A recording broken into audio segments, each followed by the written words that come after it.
Cut it in scale, guys. Nexas here, and welcome back to Destiny 2. And in today's video, guys, we are here to go over and try and pop some bubbles. A pandemic has hit with Iron Bubble. Basically, if you haven't played Fortress, it's the new game mode in Iron Banner, and in every pretty much game, you will get some guy who's running, of course, a bubble titan, and as soon as the point comes up in Fortress, he will bubble it. Now, we are going to showcase, I'd say, the top 3 ways of actually being able to destroy the bubble like quickly or whatever, or actually being able to counter it. The top 3 ways anyway from me. I'm not really going to include the supers because obviously you can go Bullet Barrage if you wanted to. It's really good. Obviously Golden Gun 2 with Celestials, actually not bad either. Thunder Crash is another one, of course. Nova Bomb is another. There is counters, of course, with supers, but super countering supers, especially with longer charge times, that's not really ideal. And that is why I've got 3 weapons that honestly just do super well. So the third weapon, the third most effective weapon I can think of is gonna be Tractor Cannon. Now I know Tractor Cannon, people are like, oh my god, this should be S tier. It's up there, it's super counter. The thing with Tractor Cannon is that you gotta be within a bee's dick to actually hit them and everything. And also, heavy isn't always available as much. Like, it does spawn, but with the new Fortress mode, it is random drops and everything like that. But Tractor Cannon itself, you can see, you gotta run straight at them and everything. Sometimes it pushes them away and they don't get super suppressed. Unless you kill them too, it doesn't really drop their bubble. I would love if they were insta suppressed. It would just get rid of the bubble completely.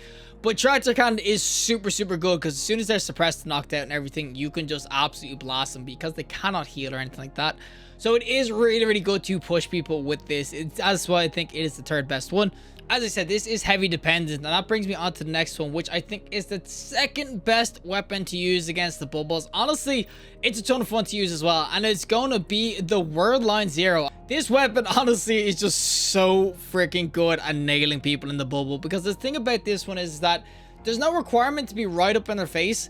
As soon as you use how this weapon works, you can see, it basically has on right click if you're sprinting after a short time called temporal, and when you right click it will insta blink you at people. Oh my god, it's so much freaking fun to kind of go in with.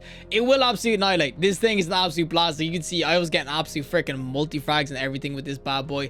This thing is the absolute machine at pimple popping, boys. He is a bubble popping freaking god, the Worldline Zero. All you gotta do again is get heavy. So heavy does spawn, I said it in Fortress. It's kind of random where it does spawn, so technically speaking you might get screwed, but the Worldline Zero definitely comes in super clutch when it comes to killing people with this thing. I think it can just take out everybody who's in the bubble, especially if the wall is there as well. It will shred through the wall because this thing, it's basically like it's like the Warlock Blink, but just insane damage. So I would definitely put this up as the top 2. And number 1, which is honestly super surprising, and the reason this is number 1 is just because of the availability of ammo, and that is going to be the fourth Horseman. And you can see I don't have catalyst really on any of these. The catalysts don't really help too much to increase it. This obviously giving it extra reload is great, and having an extra bullet in the mag, of course, is also great too. But the fourth Horseman, you can see this thing can be freaking nutty. All it takes is getting at least 3 bullets, I'd say. 3 bullets to give yourself a bit of wiggle room with damage.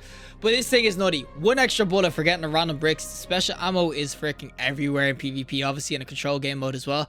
Teammate dies, someone else dies, you get a kill, whatever, you get some special ammo.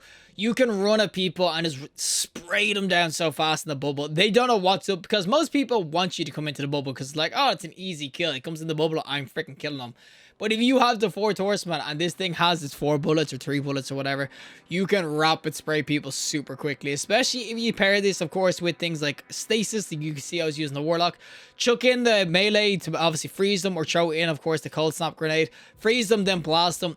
There is no hope for a bubble, guys. This is the ultimate bubble popper. The reason I do want to use the 4th Horseman, as I said, is legit just because of ammo availability.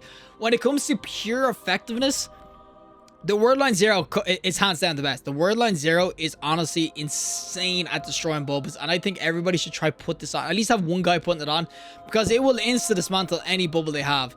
But as I said, the 4th Horseman just has the ammo economy for it, so that is the reason that it's in the top 1 slot. Let me know what you think though. As I said, we didn't really use supers because realistically, shutdown supers, they're built for literally countering wells and titans and everything like that. But when it comes to weaponry, give me a shout out. I did try the Hawkmoon before people actually give me the Hawkmoon. I got that to par calls of 7 or 8 with the turrets, and it is so hard to run into a bubble and 1-tap them. Please, I want to see a clip of someone getting a 1-tap with a bubble with a Hawkmoon. It will be freaking insane. But the 4th Horseman, for me, it is going to reign as the top 1. But I would definitely tell people, if you want to try out the Worldline Zero, it will go in. It is freaking nutty. But regardless, if you like the video, just like, and you want to see more content, subscribe, and fantastic day. And hopefully I'll see you at the next collective in the next one.